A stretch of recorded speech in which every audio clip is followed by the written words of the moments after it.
Most things in life are exactly what you make of them. This position will do as much or as little as I decide or as the governor allows us to do, and I am all gas, no brakes. My guest today has dedicated his life to service. Lieutenant Governor Jay Collins is a decorated Army Special Forces combat veteran who spent over 23 years serving our country. After losing his leg in combat, he didn't just recover, he requalified as a Green Beret, proving that resilience isn't just a word, it's a way of life. Today, he's fighting a different kind of battle for the future of Florida. Jay's mission is clear: protect families, strengthen communities, support our veterans and first responders. So what does it really mean to lead under pressure, to serve with humility, and to make a real impact? We are honored to welcome Lieutenant Governor Jay Collins. People want a leader who's authentic, who's driven to defend them. It is not about politics, it is about people first and foremost. It's that warrior ethos. You grew up in Montana and you made a choice, I guess it was around 2019, to come to Florida. What was the reason for that? We wanted to prove how much more we have in common than that which divides us, because we are the American people. God's plan is so much bigger than our plan. You can't control what happens. You can only control what you do with what happens.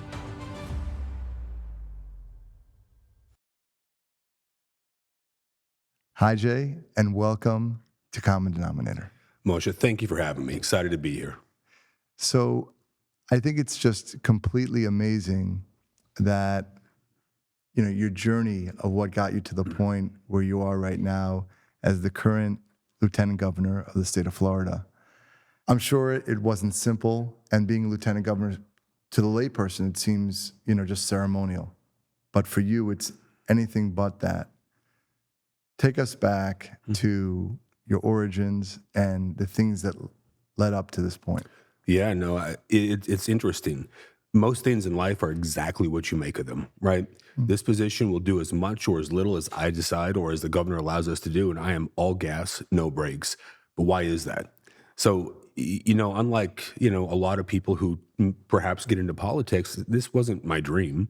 This wasn't what I wanted to do. I thought I would give back via my nonprofit. I would be a businessman, be a business leader after my time in the military.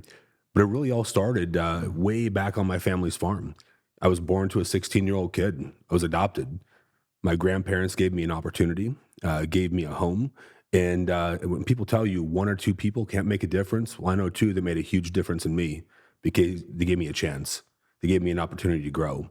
My roots, many of the things I learned in the military and in business and life really started back there on that farm. I learned a really valuable lesson there. If you don't fight for what you love, you can lose it. You see, we lost our farm as a family coming out of the 80s. In the 70s were rough economically, the Carter years. We just couldn't get past the drought, and they, sold parcel after parcel, robbed Peter to pay Paul, and there was nowhere else to go. So they sold it for pennies on the dollar and, changed our life. There's an acronym that's really important to me. It's ASNF.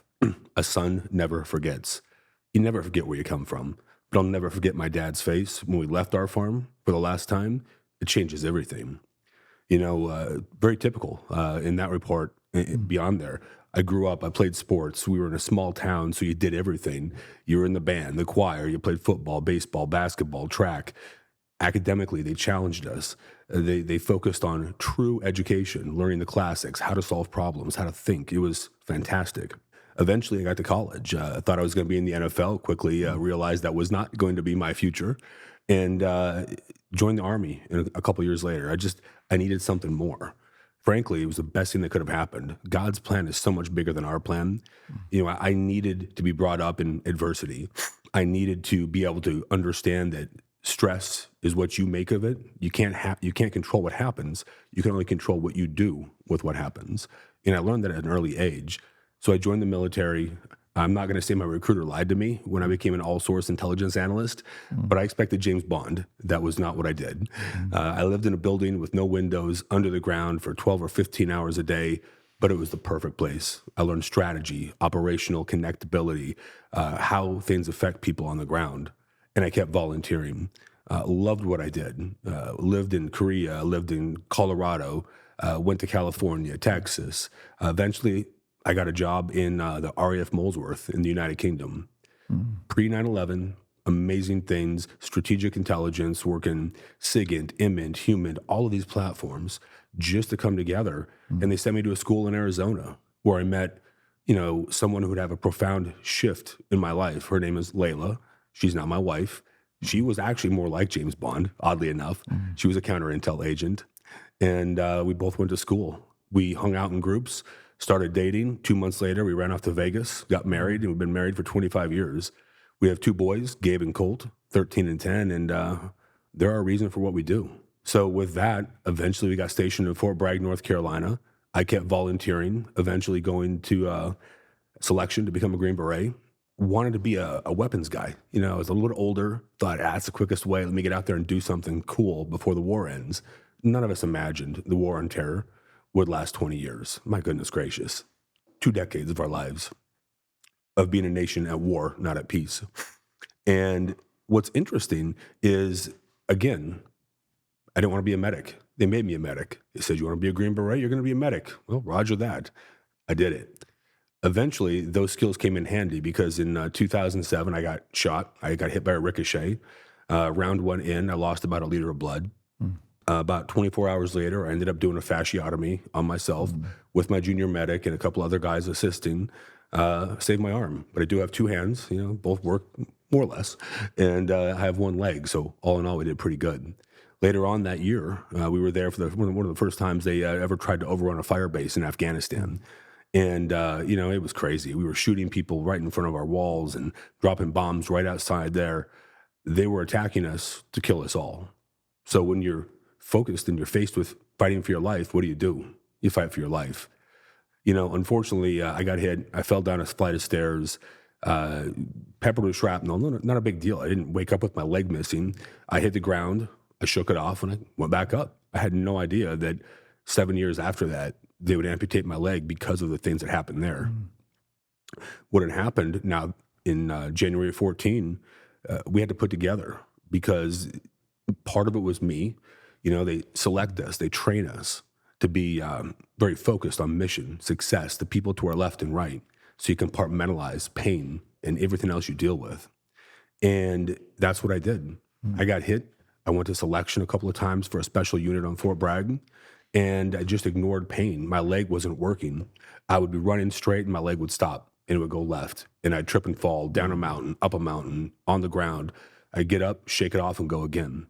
Eventually, I got to that organization, had an opportunity to be there, and they sent me to Walter Reed for emergency spinal surgery. It was apparently what we had missed is that I had broken some bones in my back, blown out a bunch of discs, and as we found out later, also perforated my eardrums, jacked up the vascularity in my left leg, as well as the lymphatic system. It was pretty compound. It was a difficult problem. It was very compounded by neurologic and vascular, and frankly, my own bullheadedness to continue to be who we are, to charge forward. So January of 15, 1 year after amputation, I was able to requalify as a Green Beret because anything valuable in life, it's not given, it's earned.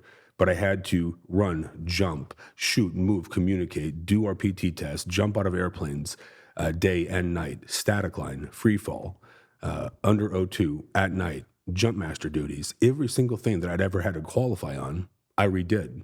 You see, when I lost my leg, I was at 18 years. They told me, you're too old, you're going to get medically retired, there's no way for you to stay in. Wow. And one man made a difference. He did. Ray Odierno came into Walter Reed and asked me, like, dude, what are you doing? I was doing one-legged box jumps, and I wasn't even sure how to answer the question. He's a huge guy. God rest his soul. He was 6'5", probably 3 bills at that time. Huge. I mean, it's a 4-star general. I'm looking at 4 stars in my eye. And what do you do? I asked for an opportunity. And he said, you're going to get it. So I did it. I requalified in what we did. We proved a point that you can be a Green Beret. You can earn your place in your tribe, even with 1 leg. And I was able to fully qualify, stay medically qualified as a Green Beret, earn my place in my tribe, and continue forward. Just as a point of reference, what's the percentage of people that serve in the defense that actually become a Green Beret? Just about 1% of the 1%. It's a very, very small group. And that other organization that I was in was roughly 1% of the 1% of the 1%. And you requalify and everything. Those were all parts of my career. What was it that you felt originally joining the Army? Psychologically, I know you were saying like you wanted more. Where do you think that came from? Like, where did that drive? It's still who you are. As I've got to know you, it's just always been consistent. It's very unique because the typical person, there's always fear. And I think of as a leader, how do we train in the presence of fear, or how to deal with that? So what was going on with you at the time? You're like, I'm going to push towards these things, and why? Sure. So I think when you look at the nature versus nurture question, the answer is yes. It's both. You have inherent traits and skills. When you're picked up to be a Green Beret, they look at your physicality, your intelligence, your emotional strength. They look at your ability to solve complex problems. But then they look for somebody who, despite overwhelming odds against them, can persevere and push forward. And when you put somebody with a group, and I say this all the time, when people say, you're a hero, you're this, you're that, man, I served with incredible people. I was a tiny, tiny, tiny part of the special operations community. There are people that I look up to this day, people who amaze me with their talent, their capabilities, who they are. It's easier to be resilient when you're with resilient people. The expectation is excellence in all we do. Aristotle talked about this a long, long time ago. Excellence is essentially repetition. It's putting down repetition of event after event after event. That's it. Yeah. Demystifize it. It's interesting because I'm training now after 15 years for my black belt in jiu-jitsu, and I'm finally realizing exactly your point, that the repetition, it's actually the training, the muscle memory. Like you said, you kind of bifurcated the pain. The pain was there, and I think of, it could be mental pain, physical pain, spiritual pain, but if you create a kind of a mechanism to put it on the side, we'll deal with it later because things need to be done. I wish in the school systems, at least maybe here in Florida, maybe one day we could teach resilience. We could teach that resilience, because how much do we see? And now that you're in politics, of words that are being spoken, and the actions are not done. As Lieutenant Governor, what are the top priorities? Because you're an action person. What is super important to you, and why? So I want to give one more piece just on what we were talking about, right? It's a choice. You compartmentalize this, but what is it that drives you? The same things that drove me to deploy to Afghanistan, to do all those things, are the same things that drive me now. There's a book, Gates of Fire. It talks about the Battle of Thermopylae. It's a great book. It reads really quick. The movie 300 is based on it. There's a scene where an old Spartan is talking with a young Spartan, and they ask, what is the opposite of fear? And they go through this long, complex narration. Eventually, it comes down to a simple thing. The opposite of fear is love. Love of something bigger than yourself, greater than yourself. I didn't deploy to those places because I hated somebody else. I deployed forward, and I took time away from myself and my family and the things I care about because I wanted to protect and preserve what I love.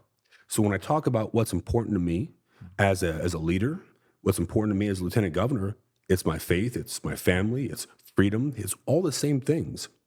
When I deployed, when I served in my nonprofit and I ran a bike across America, we fed millions of meals, all of that stuff, it was about family. Am I honoring my family? Am I honoring my faith? Am I honoring my brothers who we buried? Am I honoring their spouses, their children who had to move on and continue their life despite losing somebody? Those are always lenses that I look through things. But simply, when I ran, I looked at economy, education, safety and security in the community, and take care of those who take care of us. That's your men and women in law enforcement, your firefighters, and your military and veterans. If we're doing that, we're hitting 90% of the people across this community. That's a great place to start, and that's what's been my singular focus, is that gap right there. What are we doing wrong, and what we can do more on the federal level, on the state level, to help our veterans? So that's a great question, and that's an incredibly complex question.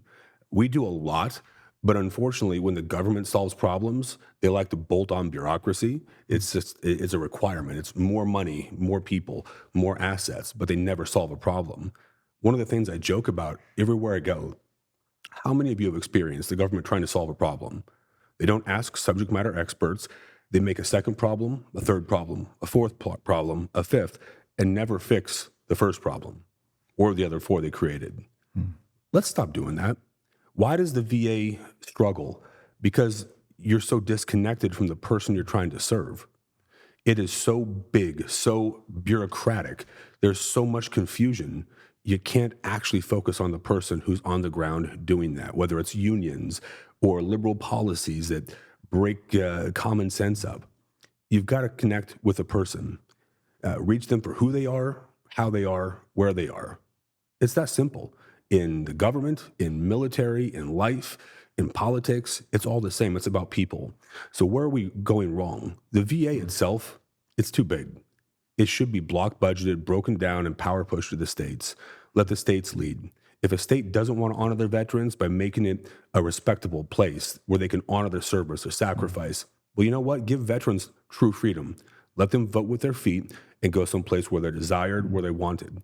Eventually, you're going to get people's attention because veterans come with money from the federal side. Veterans matter in terms of politics. Vote with your feet, give back to the veterans, give them an opportunity. Excellence has to be our only choice. Good enough isn't good enough. For far too long, we have looked at American exceptionalism as a problem, as something we should feel guilty for. Yeah.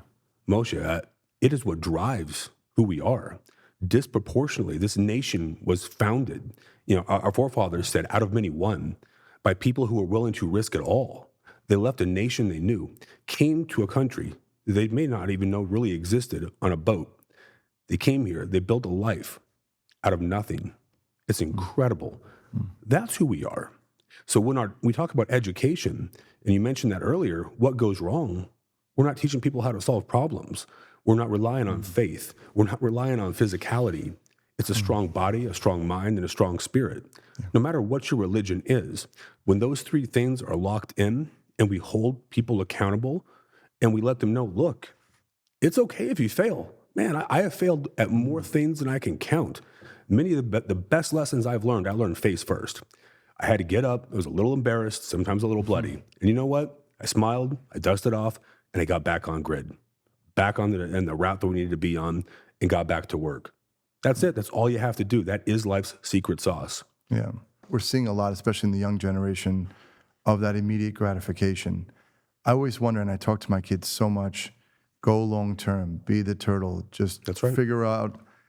But how do people, where do they go to seek their why, their mission, like the thing that's greater than themselves? I know for me, in so many times where I failed, so many, it was always like, okay, what is that greater mission? Yeah. And I know for you, it's the same way, because no matter what it is, no matter politically where you are, religiously where you are, if you have, to your point, if you have that higher why, that's right.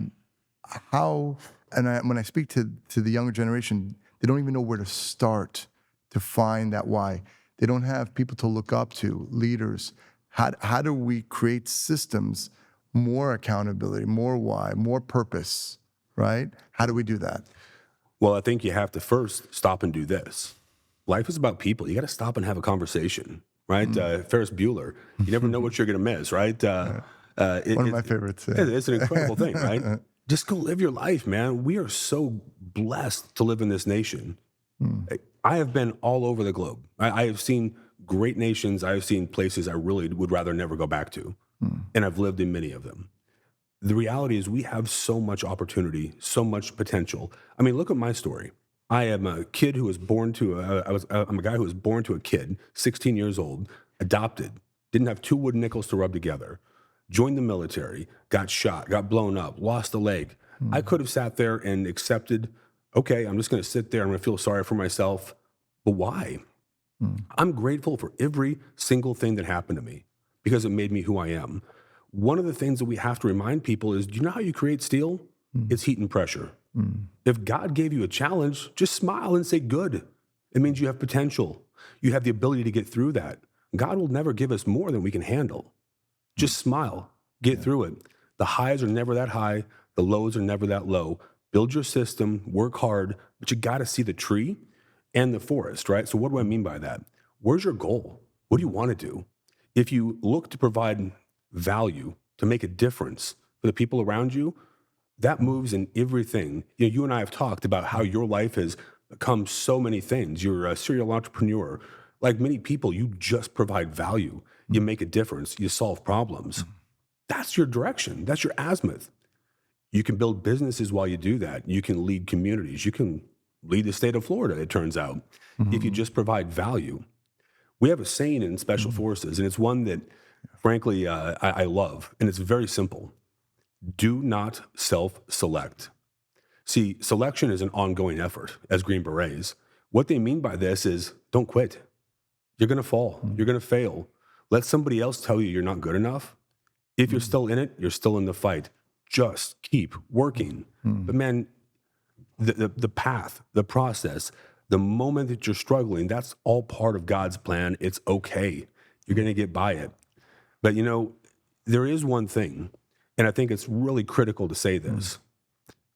Being down, being frustrated, that's part of life.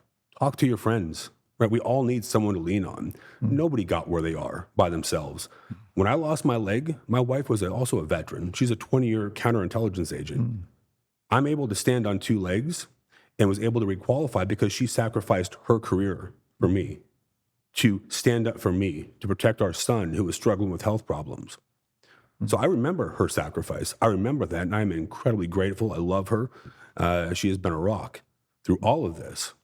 But she did that because it was what we needed as a family. And she's doing amazing things. She truly is. But I wouldn't be where I am without that. Yeah. We all need people. From what I understand, right, you grew up in Montana, and you made a choice, I guess it was around 2019, to come to Florida. Yeah, 18. What was 2018? What was the reason for that? And then you ended, So joined the military in 96, requalified in 2015, and just kept chugging through it. Now in 2018, towards the end of the year, we had gone through what's called a medical evaluation board. Every 5 years as an amputee, I had to go through this process. And I made a promise to myself, my family, and frankly, the people I served with. When it got to the point that I was going to have to work so hard physically just to be relevant, just to earn my place, I'm not doing my job as a leader. I'm somebody you're planning around. Nobody wants to be that. So I said, all right, I'm going to fulfill my promise. I'm going to live up to my word. And we look forward. So we had this weird moment in life where after 43 years of combined service between my wife and I, we got to choose where we wanted to retire to. And again, I tell you, never imagined politics. We jumped into the nonprofit sector. I worked with a nonprofit because, frankly, when I was in Walter Reed, it was nonprofits that were there for me. It wasn't the VA. It wasn't the DOD as much. It was somebody from a community I didn't know doing a job I didn't even understand, frankly. They did the most for me. So I wanted to give back. So with that, I jumped in with OBR. I ran a Bike to Cross America. We fed 100,000 people hot meals. We called it the Breaking Bread Tour. We wanted to prove how much more we have in common than that which divides us, because we are the American people. Words have meaning, right? And it was incredible. From Skid Row through El Paso, or through Phoenix and El Paso, and all these stops, all the way to the east coast of Florida, back into Tampa, we fed people meals. And we did 3,000 miles in 50 days, an average of 60 miles a day. In the summer, in the southern border, it was really hot. Had a heck of a tan though, right? But why Florida? Because we have family. We had friends, we had community outside of Tampa. And there's still a military footprint. Our higher headquarters was at SOCOM on MacDill Air Force Base. So we had that security blanket, so to speak. But you know what? With kids, they didn't have cousins. They didn't have family. There's just something that hits different. Yeah. It does. And we wanted them to have their cousins, even if you just see them once a week, once every 2 weeks, whatever life happens, it just hits different. And we are so grateful that we chose this. Now, I served meals after disasters, and we just kept providing value, making a difference. And eventually it led to politics, which sometimes boggles my mind, but it was COVID and it was Afghanistan that really put me at that precipice of, I don't know how else I can solve this. If good men and good women don't step into the breach once more to protect and preserve what we love, we can lose everything just like that. It's instant. Yeah. Yeah. And Just for frame of reference, Operation Barbecue Relief, how many meals daily, weekly, were you providing at the peaks? So obviously I had to step aside, now that I'm working as a lieutenant governor. But when we were there, you could do up to 100,000 hot meals a day from a single site. This is brisket and pulled pork and chicken and turkey. It's all great foods. It's comfort food. Yeah. It's amazing when you go into a disaster area. You walk in and you're seeing a family who are sitting on a slab or what used to be their home. They've lost everything. And I can't fix that. Nobody can fix that. And they are out there fishing their belongings, trying to find something they love, their kids' toys, something important to their wife, and they can't find it. And you walk up to them. I have seen grown men, women, and children just break down sobbing because somebody they didn't know did something simple like, I know you're hungry. Yeah. Here's a hot meal. Let's sit down. And we did this. We broke bread. Every community, every country, every culture, food is there when times are good, when they're bad, when you meet someone new, when you bury someone you love. Yeah. Food is always there. It's a catalyst for conversation, for communication, for shift, to make a relationship. It's amazing. So that's what we did. 14 million, 15 million meals, I think, after disaster. It was amazing just getting to be a part of that. But the most endearing part of this is that's what my kids have grown up with. They know that our focus is on others. We take care of people around us, and we're going to be the family that steps in. We have a warrior ethos. My wife certainly does. My boys absolutely do. And I'm grateful to have those same traits because one person can make a difference, and that's what we choose to be. Yeah, it's amazing because I think about that. I think we talked a little bit about this, about food, sports, and music, right? That's what right. are the things that we can somehow bring people together? And I love that because I talk about the show, Common Denominator, a lot about what is the thing, forget about left and right and where you are, up or down. What are the things that are common that bring humans together? That's right. And if you start from that place, we can begin to have conversations. Right. We can begin to and it's super important what I've seen on the show. And it's funny, our farm in Ocala, the thing that it's again to that food, we're doing about 20,000 eggs. Started from nothing. We're producing these eggs, and then to the farmers markets, to the restaurants. We have CSAs, but just watching something simple like eggs, and people just lighting up, just from a farm. And watching that, it's truly amazing. But I wanna ask you, now as Lieutenant Governor and as the election in 13 months from now for the new governor and the session starting in January, I know that it's not ceremonial, but again, for the next 13 months, yourself as Lieutenant Governor, what are your top 1, 2, or 3 priorities? Moving forward? Well, the number one priority is to remember that the best ability in life is availability. Be present. I'm going to be moving at a pace that I don't think others have seen. We're going to keep this up. I believe in government that's willing to go to all angles, all extremes, even if that means flying over to Israel, right, to bring American citizens home, like we did during the 12-day war. Then we're going to do that. Because that's a disaster. A disaster. By the way, that people. was tremendously amazing, and we're deeply grateful for that. I don't believe any other state was doing that, right? Nobody else was doing that, and you were leading that. You were leading that and getting people out. So you got to give props to Governor DeSantis for having the courage and conviction to do what was right. But on the day before Father's Day, I talked to my kids, and we were getting calls from people in Israel, American students who were trapped all over the country, and they were horrified. Their parents were crying. They were crying. If I can't do something, I've got to solve this, right? How do I do this? I can't solve it here. So I sat down with my boys and my wife, and I said, guys, I'm sorry. I know you put a lot of work into Father's Day. I'm going to have to leave. Who would I be as a dad, as a father, as somebody who wants to make a difference? If I could save somebody's life, our people's lives, and I didn't do it because I wanted to be comfortable. So we loaded up on a plane, went from Cyprus to Jordan into Israel, and we rounded up people and we brought them home. That's what government should do. That means you have to be upfront, leading, doing that way. That is how I was taught to lead. That's how I was taught to serve. And you got to be upfront. People crave, they yearn for leadership. They know it when they see it. Yeah. That is how I'm going to do it. That is my first focus. What's affecting our people? It's economy, it's education, it's safety and security in the community. We're going to stand with law enforcement every day. It's time, tools, training, whatever they need to complete their mission. But brother, there are people behind the badge. There are people behind the corrections uniform. There are people behind the firefighters uniform. They are moms and dads. They're husbands. They're wives. They're someone. They deserve to get back home to their family and complete their mission. So we're going to do all we can to support those who support us. So let's talk about economy. What can we do? How do we fix it? We know insurance is a huge priority. As a state, Governor DeSantis has been phenomenal. A couple of years ago, we did tort reform, which has finally taken hold.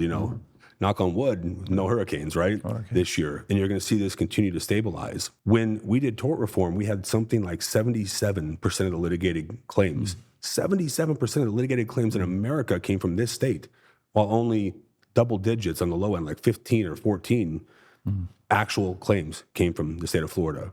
The math isn't mathing. I say this as a guy with 10 fingers and 5 toes, right? When math doesn't work, you got to ask a question. So we solved that. We now have 16 companies providing insurance. We have more reciprocals, more secondary insurers that are willing to come in. The more time we go without a hurricane, the better off we're going to be. We're going to keep that. You cannot roll back tort reform. But what can we do about insurance? I think there's some things we can do with transparency that we're working on for this year to let people make better choices for better rates that fit their family. And then there's accountability. If there's an insurance company that does something, misrepresents numbers, doesn't do the right thing, we're going to hammer them. And that's not a threat. I think they've done a really good job in a really difficult circumstance in Florida. I mean, we are very hurricane prone, right? We get that. But if you don't do the right thing, you're not following through the right way, there's accountability. You've seen that with the governor. You've seen that with Blaise Ngolia. You've seen that with James Othmeyer. Florida is hyper-focused on accountability. The rule of law has to continue as well. Accountability matters. If you do a crime, we're going to give you your time in court. And if you're found guilty, you're going to be held accountable. Period. End of story. A safe community provides more opportunity for everybody. And everybody deserves to be safe in their community and free of crime and free of people trying to take advantage of them. So what levers can we pull to improve our economy? Yes, we can do some on insurance. Property tax is one of the biggest things that we hear of. It's something the governor is jumping up and down and has been talking about all over because it's the only lever that we can completely control as a state. Insurance has federal implications, auto insurance, federal implications, jobs and inflation, wholly international and national. We do a little bit here at the state. So how do we fix property tax? The big goal is we want homesteaded properties, the home you live in, to be free of property tax.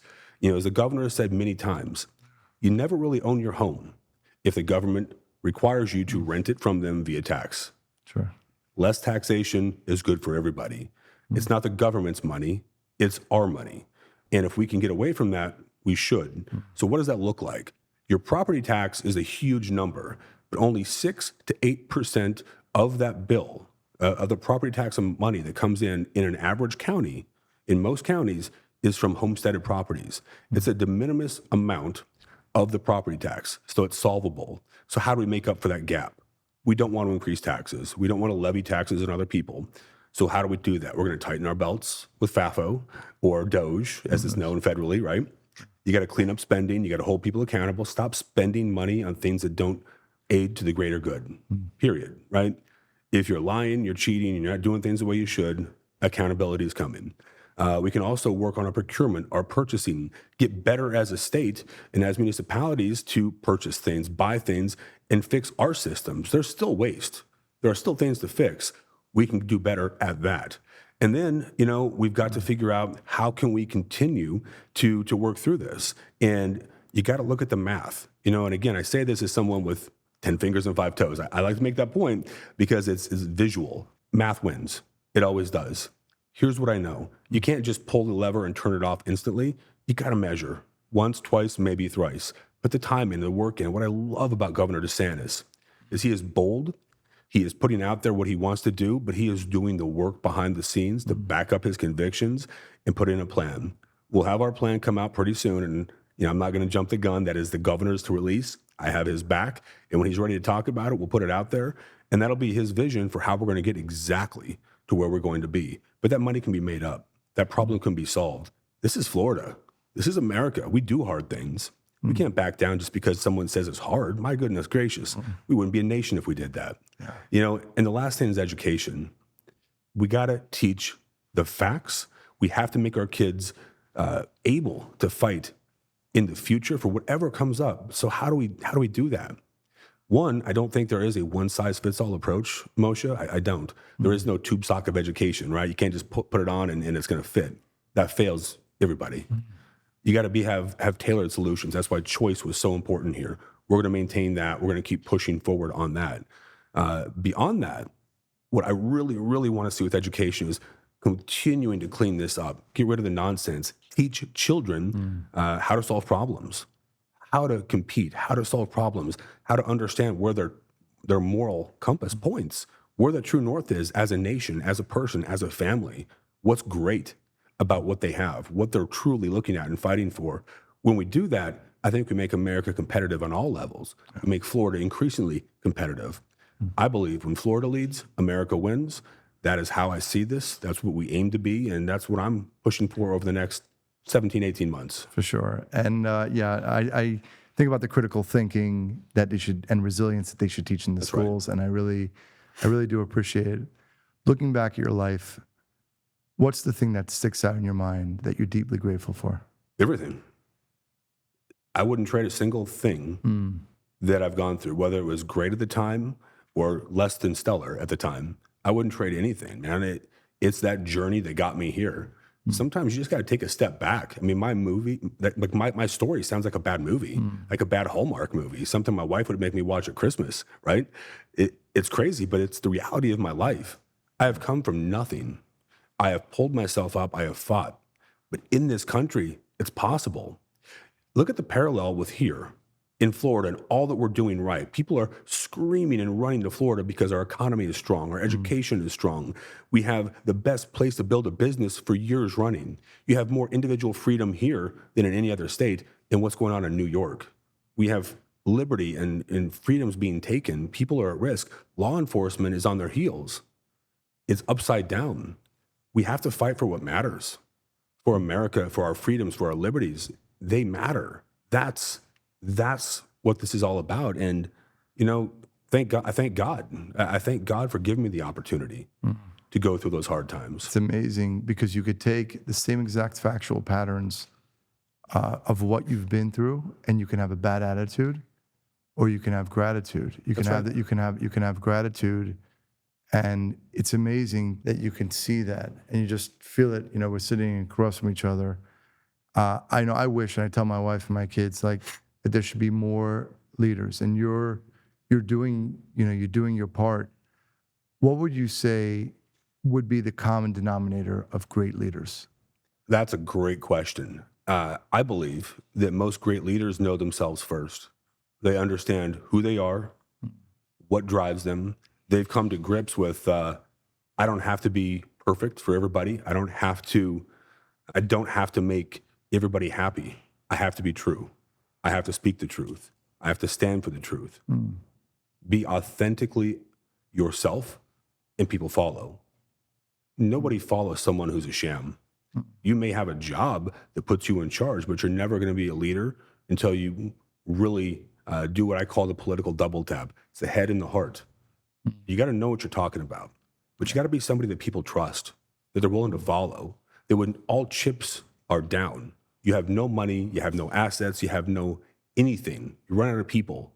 You can lean on the people around you, the ones that you do have, those people that you keep tight and close. That's what a leader is. There's some speculation about the next run. Yeah. To be our CEO of our state, if you want to call it that.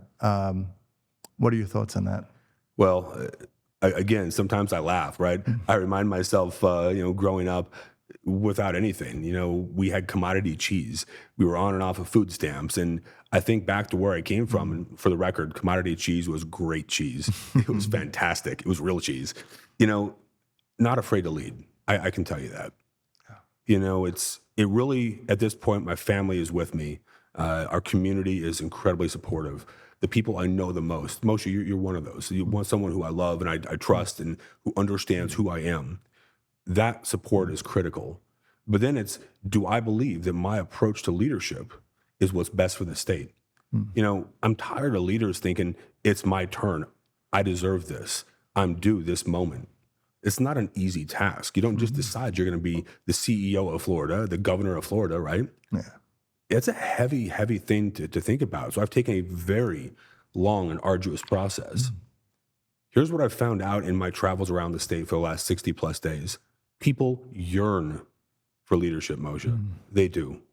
They want authentic, grounded leadership. They want to believe in somebody, in something that has their back, even if they don't align politically. Even if they don't align. I am the lieutenant governor for 23.5 million people. 40% of them wouldn't vote for me if I saved their mom in a traffic wreck right now, right? We're just different. But you know what? I'm going to fight to serve them every day. I'm going to make their lives better no matter what I do with my actions, with deeds, not just words. People want a leader who's authentic, who's driven to defend them, who's willing to step into the breach and to protect them, even if it's in Israel, even during a hurricane, even if they don't agree on most things, that person still has your back. It is not about politics. It is about people first and foremost. It's that warrior ethos. So I'll tell you, we have wrapped up our plan and our process, and we're finalizing our decision. So here soon, I'll share what we're going to do. Yeah. But, you know, I just want to say, man, God's plan is so much bigger than ours. If you had told me 5 years ago I would be the lieutenant governor of Florida, I probably would have laughed you out of a room, right?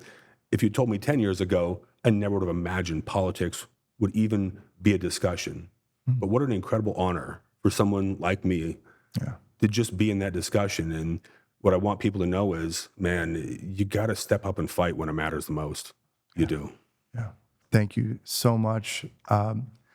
I know again, just sitting here, I feel the authenticity. I feel the wisdom and the leadership coming from you, Lieutenant Governor. And I want to wish you peace, prosperity, blessings. Thank you so much. Really Moshe, God bless you, your family. We love you guys. Thank you so much. Thank you. Thank you for tuning in. If you're enjoying Common Denominator, make sure to hit like, comment, and subscribe so you never miss an episode. Leave a review and share the podcast with a friend for more stories that inspire, challenge, and connect us all. We appreciate you listening.